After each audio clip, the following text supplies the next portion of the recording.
On today's action-packed episode, we'll tell you who we think are going to be the best players in the NL East for the upcoming 2023 fantasy baseball season. Let's lock on in. You are Locked On Fantasy Baseball, your daily fantasy baseball podcast. Part of the Locked On Podcast Network, your team every day.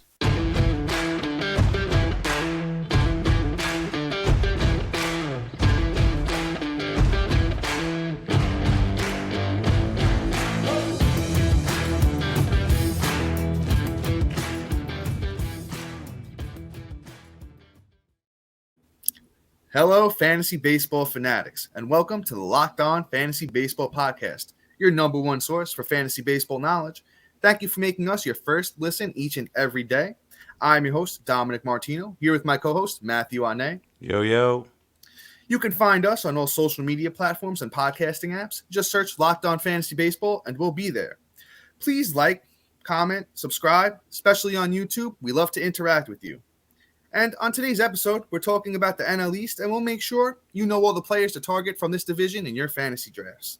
This episode is brought to you by FanDuel Sportsbook. FanDuel is the official sportsbook of Locked On. Make every moment more and visit FanDuel.com/LockedOn to get started today. And we're going to start with the New York Mets.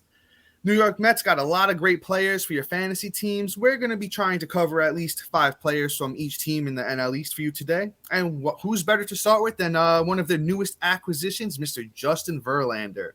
So I personally have Justin Verlander ranked. If you give me a second, I'll pull up my rankings here. I actually have Justin Verlander ranked as my number 4 starting pitcher. Guys, just to let you know, when we're talking about our rankings are skewed towards head-to-head categories leagues. They also work for Roto, so just keep that in mind. We'll try and give you a little bit of a points league take on each player, but, that's not Matt and I's specialty here. So, once again, Justin Verlander is the guy we're talking about. At age 39, he had a monster season last year.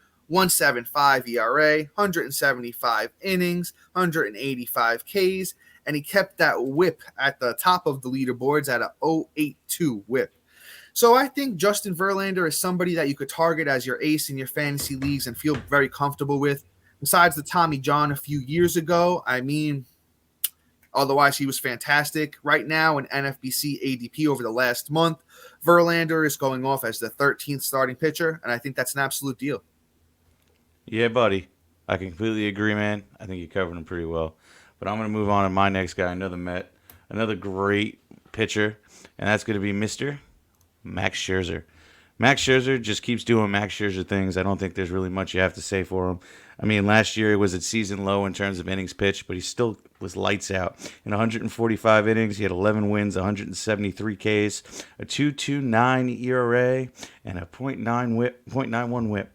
Who's better than that? I mean, to be completely honest, he's going to be a stud all year round. I have him pretty high this year. If you really think about it, I got him as my number 6 overall pitcher. I don't think that you can go wrong with picking him nice and early. I mean, to be completely honest, you know what you're getting every single year. So until that age catches up to him, I think we're in for another good season of Max Scherzer. Yeah, brother. Very, very good analysis there. I have Max Scherzer ranked as my number 5 starting pitcher. Think you're on point. Only thing is, might have to watch out. A little bit of an injury risk there with Scherzer. But moving on, let's talk about a little Francisco Lindor.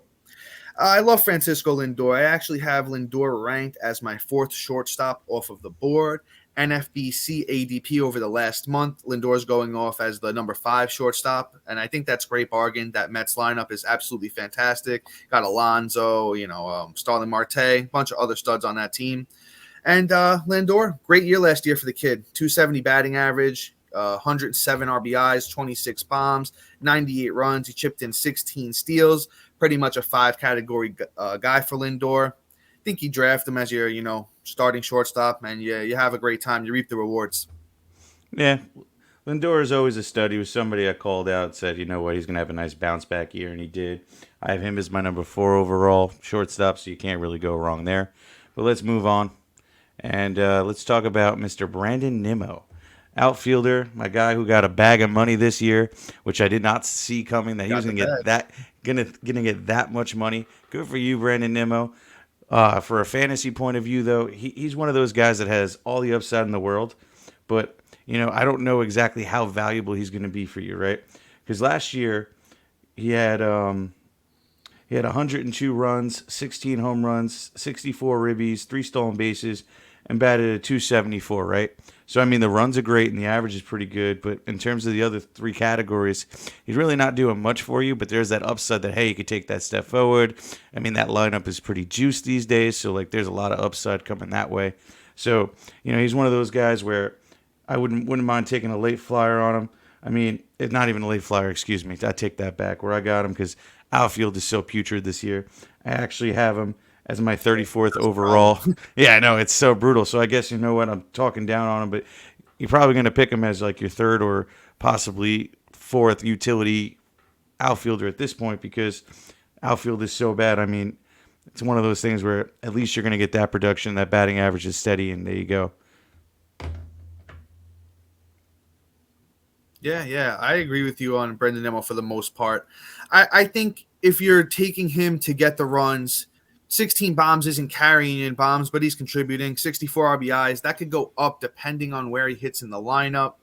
Trying to pull up roster resource, but that's not working for me, so I'm not sure exactly where they have him right now. 274 batting average ain't going to kill you, but 2021, 292 batting average for Nimmo. 2020, 280 batting average for Nimmo. So you could see that batting average tick up a tiny bit.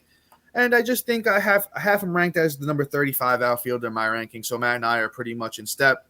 Get him as your number. If you get him as your number 3 outfielder, I think that's fantastic. So, Brandon Nimmo, very good player for the Mets and your fantasy teams this year. Next up, we got who do we got next up here? Kodai Senga, the Asian sensation. I think Mr. Senga could come in. See, he's a tricky one because we haven't really seen how he's going to adjust to the big leagues yet. So I'm going to pull up his stats from the Asian League last year. Just bear with me a moment here as I do that for you folks.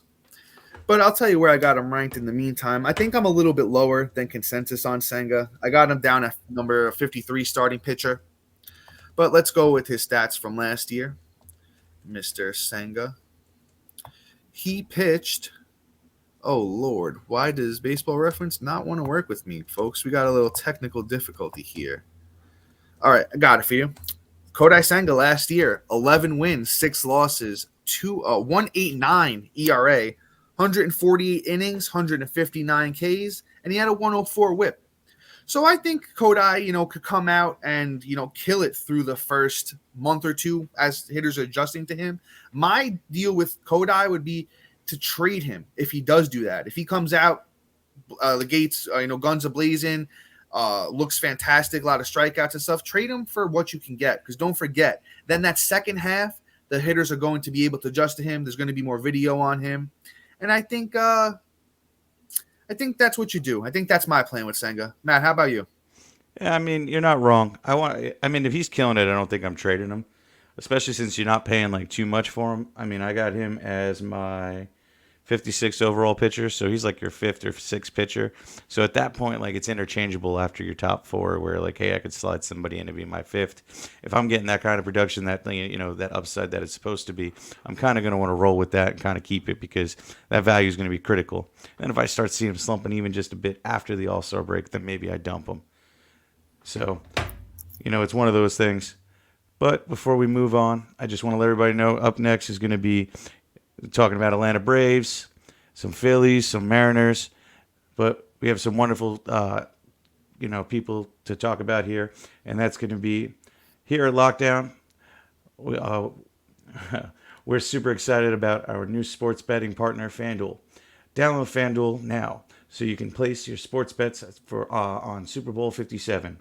With no sweat bet, you'll get up to $3,000 back in bonus bets if your first bet doesn't win. Man, I did. Man, did those Eagles look great yesterday, huh? The FanDuel Sportsbook app is your safe, secure, and super easy to use. Best of all, paid instantly. So join FanDuel today at FanDuel.com/LockedOn to claim your no sweat bet on Super Bowl 57. That's FanDuel.com/LockedOn. Make every moment more with FanDuel, official sportsbook partner of the NFL. So, without further ado, We're going to talk about some Braves. We're going to talk about one of my favorite players, and that's Mr. Ronald Acuna. Ronald Acuna, outside of having a shortened season last year, a shortened beginning of the season and a downward season because my man tore his ACL in the season before, I think he's primed for a nice big season, and I think that, he's trying to just get used to his big new knee after tearing that bad boy. But one thing that was really inspiring and really something that gave me the upside was the fact that he was still stealing bases. He walked away with 29 stolen bases. What was down was the batting average. He had a 266. He had 71 runs and 15 bombs. That was also down with his RBIs. Now, I just think it's a matter of getting used to the game. It took a little bit of time. He didn't have much spring training. I think that, honestly, the kid did it for 2 years and his rookie year. And I think that, personally, this year he's going to be bounced right back on track. Actually, I have him as my number one overall outfield. And, honestly, he's like a top 2 or 3 pick for me personally. I think that drafting Ronald Acuna is going to be a Starwood player for you. And you'll be thankful you did. Dom. Yeah, Matt. I don't know if there's much I can add to the Ronald Acuna analysis. I think you killed it. Guy's a 40-40 threat. Take him as your number one pick if you like and feel very comfortable about it. But let's go to that one of those breakout baby Braves from last year, and that's Michael Harris. Man, I didn't have him on enough of my fantasy teams last year, to be honest with you. Michael Harris last year as a 21-year-old broke out. He hit 297. He had 20 steals, 64 RBIs, 19 home runs, and 75 runs. I think he only improves upon that. I actually have Michael Harris super high. Actually, let me get his name right. That's Michael Harris II. I have him as my number 10 outfielder. I think it's going to be risky taking him as your number one outfielder, but that's pretty much where you're going to have to take him right now to, get him on your team. I'm actually in sync with ADP from NFBC over the last month.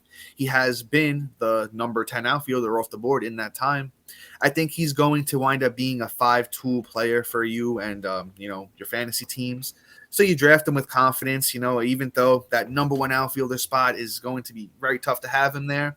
But I'm a big fan. I think it winds up paying off for you. And if you can get him as your number 2 outfielder, woo, man, that's a steal. Yeah, for sure. He has a lot of upside this year. He's very good. I have him as my 10th overall outfielder. So he's one of those things where you can snag him if somebody's stupid enough to let him slide, scoop him up, and say hello. But let's move on here. We're going to talk about my boy Ozzie Albies, another guy that just got injured last year and just couldn't stay healthy. He's one of those players who plays hard, he steals bases, and he hits for average. He's a pretty good baseball player. Ozzie Albies had 36 runs, 8 bombs, 35 ribbies, 3 stolen bases, batted 247 last year. Now, personally, that's just not like him, right? I mean, the year before that, he had an incredible breakout season. I thought he was going to be one of the best second basemen to come to play. I had him ranked as my number 1 overall second baseman last year. And this year, I believe I still do. Let's see. I do. I have all the confidence. Yeah, number 1 second baseman. Yeah, man. I think he's going to be great. I think he's going to bounce back with no problems as long as there's no injuries. And, if he gets another injury this year, he's going to be on my flanges list. So we'll see where it comes from that. But I think Ozzie Albies is a no-brainer for me. Yeah. I mean, this is where we might have our first disagreement of the day. Okay. See, the thing is second base is really putrid. So I do have Ozzie Albies as my 3rd second baseman. My problem is I know he was banged up last year, but he hasn't been the prime example of health in his career either. In 2021, he only had 259. Last year, he had 247. That batting average seems to be trending down a little bit, so I don't know if he's going to be able to provide for you in the batting average department. And then I'm not sure how many home runs he's going to hit you either. I think he's going to be closer to a 20 home run guy than a 30 home run guy, maybe 25 tops. Don't think he's going to reach that 30, mark from the 2021 with that bouncy ball. But in that Braves lineup, as long as he's hitting towards the top, he's going to give you runs and RBIs. That lineup for the Braves is absolutely crazy. And he should chip in some steals. So, I mean, he could wind up being a 4-category guy. And at second base, I mean, the guy is just lights out too. So, if you're getting him, where's he going in ADP? He's the 4th second baseman off the board, NFBC ADP over the last month, 49th pick. So it's a little rich for my blood, but the upside is there. I think there's a few guys after him I'd rather wait on than take him at that spot. So, I mean, Ozzie Albies he has the potential to be very, very good. I just don't know if I'm buying it right now you have to take him at pick 50. That's my personal opinion. So we're gonna move on here, and man, what do you do with Bryce Harper and Sandy Alcantara? So with that being said, why don't we just jump right into it and talk about some Phillies right now, man? How does that sound? Sounds great, man. I already got the name up on the screen. Gonna bury the lead here. Matt is 2 steps ahead of me, right? And I actually have the throwback Bryce Harper Washington Nationals jersey on right now. So, good thing I got my boy Bryce. Here's the big problem with Bryce. He decided to opt and get that surgery, on the faulty elbow. But here's the good news with that is he's going to have the time to recover. And that's good because when Bryce Harper's Bryce Harper, he's absolute monster. Last year, Mr. Brycey Bryce, he only played 99 games, but he still contributed pretty well for you out there. He got 63 runs, 18 bombs, 65 RBIs, 11 steals, and he hit 286. Bryce in his career has always been fantastic. He's just always been a great baseball player. Let's check where he's going in ADP right now. Matt, actually, real quick, where do you have him ranked as I pull this up? Bear with me a second here. So I actually have him at 31 overall for an outfielder. Okay. I think that's fair enough. And I think it's easy scoop up for me. Brother. I don't mean to steal your thunder, but I think he's just an easy scoop up. No, you're not stealing. I asked you to help me out as I try and find where they actually might have him at UT only. That's probably why I can't find him. Let's check that out. Is he UT only? Because he didn't play that many games in the out. I think he only played 8 games in the outfield last year. So he will be eligible on Yahoo at outfield, but he won't be eligible in most other places at outfield because Yahoo's requirement is 5 games. And okay, Bryce Harper's coming off the board. 93rd pick overall, pick 155 NFBC ADP over the last month. And I think here's the way I'm handling Bryce Harper, right? If you're like me, you got a little experience in fantasy baseball, you got some faith in yourself drafting, you take Bryce and you sit him on the IL if you have it, thankfully, and you go from there. You supplement with your pickups and that kind of stuff, and I think it works out for you. I'll tell you this. I still have Bryce Harper, my number 30 outfielder. And as I said, that's my 2 cents there is if you're going to take him, you got to have some faith in yourself here and just ride it out. It's a ballsy move. It's not a move for everybody. If you have faith in your drafting and all of that stuff, you might as well go ahead and take it and take Bryce. That's my thought. All right. Yeah, I mean, I completely agree, but I mean, it's one of those things where I think he's just going to be great. So it's one of those things where also, too, half the season, you look at what Tatis could have done last year if he would have been able to play. So it's I'm just ready for it, Yes, sir. So, yeah, I guess let's talk about Mr. Trey Turner. Trey Turner is, the newly acquired bag full of money Philly now, and I'm pretty excited to have him here in the city. If anybody doesn't know, I actually live in Philly now, even though I am a Yankee fan. I'm a transplant, and it's going to be exciting. I go to a lot of Phillies games because it's easier, and personally, it's just exciting to be in that stadium. And Trey Turner is making it great. The one thing I don't like about Trey Turner is everybody took away his second base eligibility. Other than that, the kid's a lock for just about being the best fantasy baseball player in baseball right now. What he did on the Dodgers, I think, is just nothing of what he's going to do on the Phillies. He had 101 runs, 21 home runs, 100 ribbies, 27 stolen bases, and batted .298. I think the steals are going to come up more because the Phillies are going to let him run. I think the home runs are going to come up because it's a shorter porch, and he's going to be able to put it over the fence a little bit more. So I think that there's a lot to come from Mr. Trey Turner. So it's one of those things where I'm drafting him nice. I'm drafting him high. He's my number 1 shortstop this year. So I'm all about it. Yeah. Matt, you killed that one. There's not much I could add, except I think he might chip in some more steals after this. And, I think Trey Turner, obvious number 1 pick. But with that being said, guys, I don't know. If you're like me, you got a full-time job, you hit the gym sometimes, you need a quick snack that isn't high in calories, but still tastes great. If so, you've got to try Built Bar. Come on, guys. I'm not sure how Built Bar does it, but these amazing bars taste delicious while maintaining amazing macros. What's even better is that they're healthy. Built Bars only have 130 calories, 4 grams of sugar, and a whopping 17 grams of protein. Now, I know you hit the gym too. You got to get that protein in, my brother. Yeah, buddy. They come in unbelievable flavors like churro, peanut butter brownie, and coconut almond. I definitely got to try that churro one because I'm a churro guy. My grandma always just got them for me when I was a kid, and absolutely delicious. Built Bars. Send me some churro ones, guys. I definitely need to try those out. And for years, we've been talking about ordering Built Bars at Built.com. Now you can get them at your local Walmart and Sam's Club. Man, I mean, if I'm sold on the Built Bars, man. I don't know about you, but I definitely need to get some Built Bars in my life. Yes, sir. All right, so guys, let's roll back in. We got a couple more Phillies for you guys here. Yep, and We're going to be talking about Mr. Nick Castellanos. Go ahead, my brother. No, you got it. My bad. I was getting excited. Okay, you know how much I like him. So Nick. Oh yeah, no, I mean I like some Nick. Yeah, I like me some Nick Castellanos too, guys. And we know he had the down year last year. You know, had I forget what it is, but I know he had some minor injury that kept him out. He only played 136 games.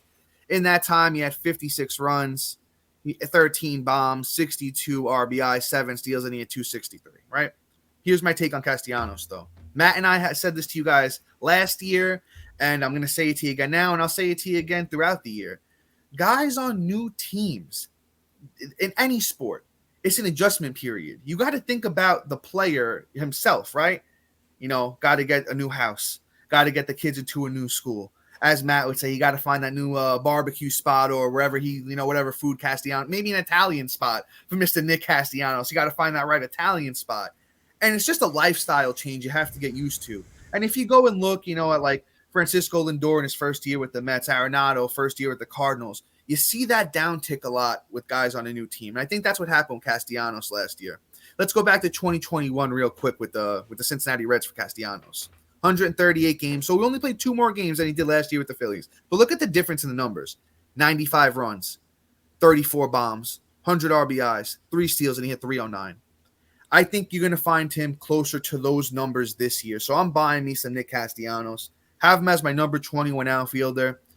You take him as your second outfielder, and you feel happy about it, guys. That's my opinion here on Mr. Castellanos. Yeah, I think Cassie's going to have a nice bounce back year, like you said. But here's the reason why, too. Since I live here, I watch a lot of Phillies, whether it's by choice or not, TBD. But what I saw from Cassie was he had a lot of pop flies. And instead of, striking out or, grounding out like crazy, he was just hitting the ball, and they just weren't making it over the fence or just wasn't catching the right contact on the bat. So I think that he's going to adjust this year now that he's found all his right spots and just, going to move forward and just going to be more comfortable in the city. And then, just with that team is built over the last year and now continue to build on, I just think there's going to be a lot more stuff for him to just want to just do better this year. But enough about Cassie.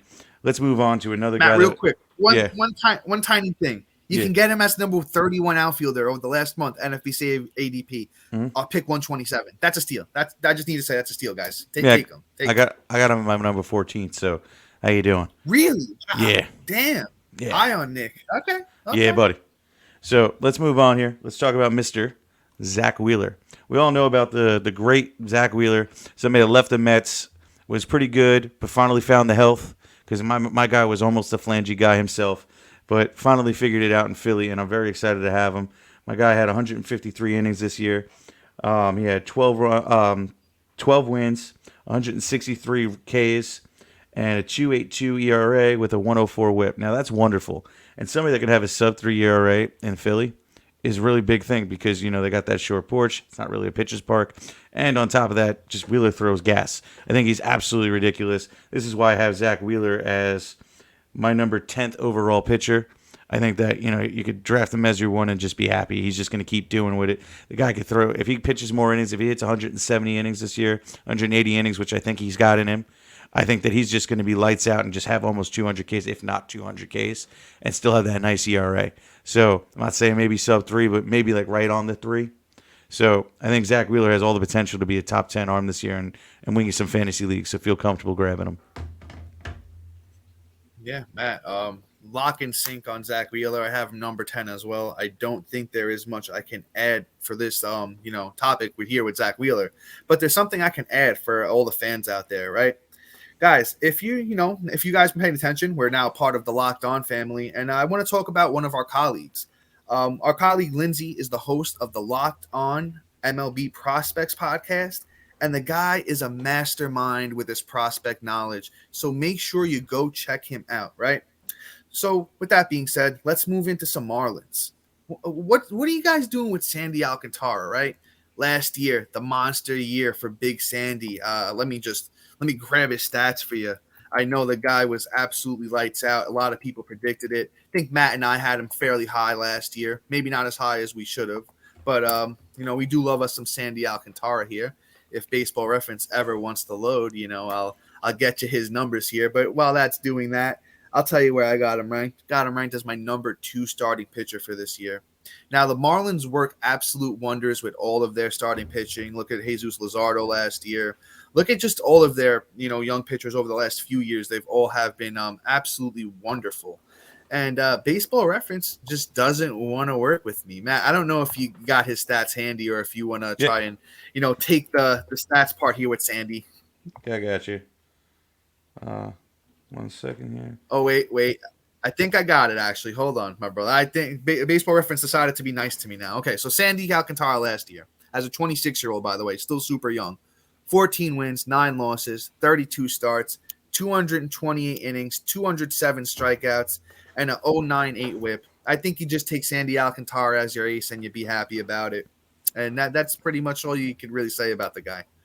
Yeah, Sandy's great. Just so everybody knows, too, I got Sandy down at like number 5 overall starting pitcher for me. I think he's gonna have a great season. The only thing that I'm like a little hesitant on is his K per 9. I hope that's gonna be there a little bit more confidently next year. But other than that, I think Sandy's gonna be great, and I'm gonna take him as my stud on that team. Let's move on to another person on this team. That's gonna be Mr. Edward Cabrera.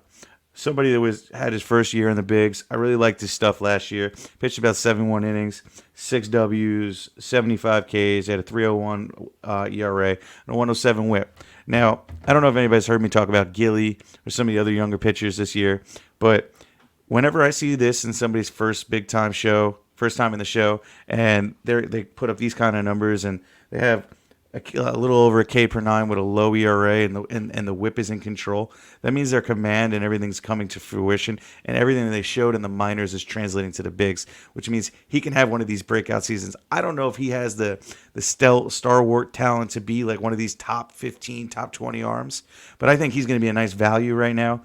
I'm pretty happy to say like I'm ready to draft him this year in confidence and say, hey, let's go with it. I'm trying to pull up where I have him real quick. Yeah, I'm actually curious where you have him. I got him at 45 right now. 45 starting pitcher. I think that's a fair spot for him. Right in between like Jeffy Springs and Hunter Green. So, I think that it's a fair place to scoop him. I have him, tied in with, Hunter Green, another guy that I talked about that could take that step forward. I have him, Springs, Joe Ryan, Dustin May, Lodolo's in that area. I mean, these are guys that I all have high expectations for next season. So I think Cabrera's right in there. Yeah, Matt, I might have to speak upon Mr. Edward Cabrera a little bit. It's if I had to pick a couple young guns that I think are gonna just break out this year and take the bull by the horns, Edward Cabrera is a guy that I'm gonna try and have on all of my teams. I want him on all of my fantasy teams this year. I have him ranked 43rd. Matt and I are pretty much in sync about him.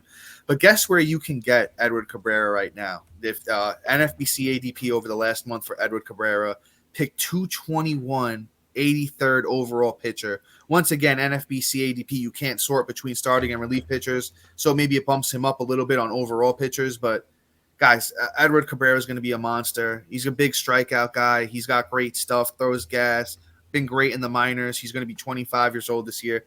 Take him with confidence. So let's go with Luis Arias. Brand new guy here, to the Miami Marlins. Probably hit leadoff.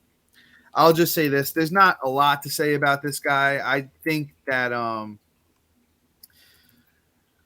he's going to be pretty much what he was last year. If I could, once again, Baseball Reference just doesn't want to work with me. Okay, I got it. So last year, Arias, he's just mainly a batting average guy. He had 316, 4 steals, 49 RBIs, 8 home runs, 88 runs. I'm pretty much, taking the same thing. He has the second base eligibility, which is going to be, nice. Second base is absolutely, putrid this year. I have Luis Arias, 17th at second base. I'm actually probably going to wind up moving him up a tiny bit after this. But, that's my take on Arias. Not really too much about him. He's just batting average runs. Yeah, really not much to say there. But let's bring somebody up that we all know I'm bullishing on. If you've been listening, if you're new to the pod, welcome in and welcome to Matt's Drooling Corner, where he drools over Mr. Jazz Chisholm. Jazz Chisholm is one of my favorite second basemen out there. I think he has all the upside in the world. The only thing that is a downside for him is the fact that he could be my flanges guy for next year. 2 years in a row, he had, multiple stints out and then missed the second half of the season until like the very end, and then came back and was kind of whatever. But leading up to his injury, he was one of the best players in baseball. I think he was like a top 10 overall fantasy baseball player, 5 category contributor. And personally, he's one of those guys that's like, man, if he can just stay healthy, forget about it. So here's his stats last year before he got hurt, right? He had 39 runs, 14 home runs, 45 ribbies, 12 stolen bases, and batted 254. 254 is about what you're going to get from the kid. I don't know if he's going to hit the 265. If he does, oh my Lord, he's going to be a number one. He's going to be one of the top 10 players, top 10 picks next year. I'll tell you that much. But I think he's got a pop. He's definitely got the stolen bases, so he could be a 25 to 30 home run to boot with the 25 to 30 stolen bases. So I think this kid is going to be outrageous. Plus, he's the only player on that team, to be completely honest. So, he's got all the time in the world. Let's just hope they can bring somebody. They're trying. Hopefully, they can get somebody else on that team because, oh my God, it is one of the most putrid teams in the MLB. But enough of me drooling, Yeah. Man, I got a little something. But sorry, Jazz did all that in 60 guys. Yeah, he did all that in 60 games. The 14 bombs and 12 steals is going to translate big time. So at minimum, if Jazz is healthy, I think you get a 30-30 guy. As Matt said, runs and RBIs, depend on the team. Batting average, suspect. But you guys, if you guys been here, you know about Jazz. You know how we feel about Jazz. Absolutely love him. I have him as my number 4 second baseman. To be honest, I might wind up – I've been swapping him and Albies so many times, but I'd rather take Jazz at where he's going, which is pick 43, than take Albies at pick 49. So I think I do need to adjust my rankings. With that being said, guys, we're going to move into the last team here in the NL East, and it's not a very good one. They're actually worse than the Marlins. It's the Washington Nationals. I'm just repping Bryce Harper here. I know I got the gear on. It's a Bryce Harper jersey, I swear. I promise you guys that.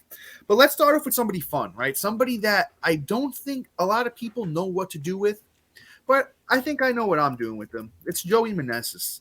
Joey Meneses, he was so sneaky. Snuck up on all of us last year, and he threw up some great numbers. And by the way, 30 years old. He's like a career minor league guy. And last year finally got the call, and boy, did he show up. Joey Meneses had a 324 batting average, chipped in a steal, 34 RBIs, 13 home runs, 33 runs in 56 games. Now, I think Joey Meneses could give you some batting average, some bombs. The runs and RBIs are going to be suspect. But here's the thing. Take him as an outfielder. I believe he has first base eligibility too. But I have him ranked as my number 34 outfielder, right? I would love to get him as my number 3 outfielder. Now, that's probably in your shallower leagues. But if you could wind up getting him as your number 3 in those deeper leagues, I think that's the sweet spot. I don't know if I trust him as my number 2 on that bad Nationals team. But throughout his career in the minor leagues, one thing he always did is hit for batting average, hit for a little bit of power. So I think I'm aiming for him to take him as my number 3. And let me see if I could just pull up where he's going in NFBC ADP so you guys can is he going that late? Or did I pass him? Matt, any thoughts on Meneses here while I see if I can find where he's going? Personally, I think that just like with late prospects, guys that come up in their 30s. It's very rare that they really pop. I think the Yeah. guy was just so excited. There was just a lot of juice behind his ball. I think he kind of levels out, especially on a middling Washington team. I just, Yeah. That's the problem. yeah. So I like he could have been good maybe if he was up 5 years ago, but I mean now it's just whatever. I mean if you want to draft him and see what you can get because outfield is pretty rough this year too, I wouldn't blame you. It just I'm not picking him high. I'm probably passing on him where he's probably going unless he's going late. Where do you got him ranked? To be honest, dude, I couldn't even tell you. Okay, well, I'll tell you this while Matt's looking that up, guys. You can get him as your number 46 outfielder, pick 191, and I think that's safe. I do have him ranked a little bit higher, but that doesn't necessarily mean that I'll take him there. I mean, that's another thing with rankings, guys. Just because we have him ranked there, that's where we would take him if we had to. Read the room, talk to your friends that are in your league. Say, oh, do you like this guy? You like him or not? Try and gauge it, and especially if you've been in the league long term, you could do that pretty, well, hopefully anyway. But at pick 191, 46 outfielder, Joey Meneses is a steal. Yeah, I have him as my 71st. So, wow, yeah. You need to move that up, man. I think that needs a little adjusting. We'll see. If I'm right about him, it's just one of those things where I just won't be upset if I miss him. And if I'm wrong about him, I still won't be upset because I probably got somebody better in that range. But fair. Let's move on to somebody that, was a prospect number one last year at one point, got traded from San Diego to the Washington Nationals, and that's Mr. C.J. Abrams. Abrams is an interesting character, right? He's been thrusted from a really good team where there could have been a lot of upside to now the middle of nowhere, might as well be in Guam, the Washington Nationals. It's one of those things where I'm just like, okay, his upside is kind of gone outside of the fact that the guy could probably steal you like a million stolen bases. And last year when he was up, I feel like he was just forced up because they wanted to showcase him just to do what he had to do. So even I'm just going to read his minor leagues because that's kind of where I feel is the most relevant for him, right? So in 2022, his minor league stats, right? He had 171 at-bats. He had 42 runs. He had 6 doubles, a triple, 7 home runs, 30 ribbies, 14 stolen bases, and he batted a .310, right? So now, if he gets a full year in the MLB, somehow the Washington Nationals, who are also not great at developing players at these days, just don't mess him up. I think that he could, kind of show what he can be, and then if they could put a team around him and protect him in the lineup, then he could be good. You may have a different feeling, but personally, I'm out on C.J. Abrams this year. I think the only way I'm touching him is in a dynasty league, in a redraft league. I'm not touching him with a 10-foot pole. Where do you got him ranked? Oof. So, are you ready for this? Because I'll tell you this. I agree with you. I'm where I got him as my 20th shortstop right now. Yeah, I think I got him even lower, to be honest with you. He's 2 spots ahead of Mondesi, and we all know how I feel about Mondesi. Yeah, I got C.J. Abrams as my number 28 shortstop. As Matt said, not really touching this guy with a 10-foot pole. I got to see him do it first before I'm buying back in. He was a flanges guy in the minors too, and the minors never really played a lot of games. I know he's still young. Maybe you take a shot on him in your deep leagues, and that's what you do. I think that's the move here. So with that being said, guys, I think we're going to wrap this one up here. But once again, before we go, I just want to let you guys know that once again, you got to tune in to our friend Lindsay. Does Locked On MLB Prospects, and he's an encyclopedia of knowledge. You got to make sure you check out his episode. And with that being said, guys, make sure you like, subscribe, comment, rate if you haven't done that already. And thanks for making Locked On Fantasy Baseball your first listen each and every day. Yeah, buddy. Yes, sir. Peace. And that should be it. Oh, okay. I will just edit that part out.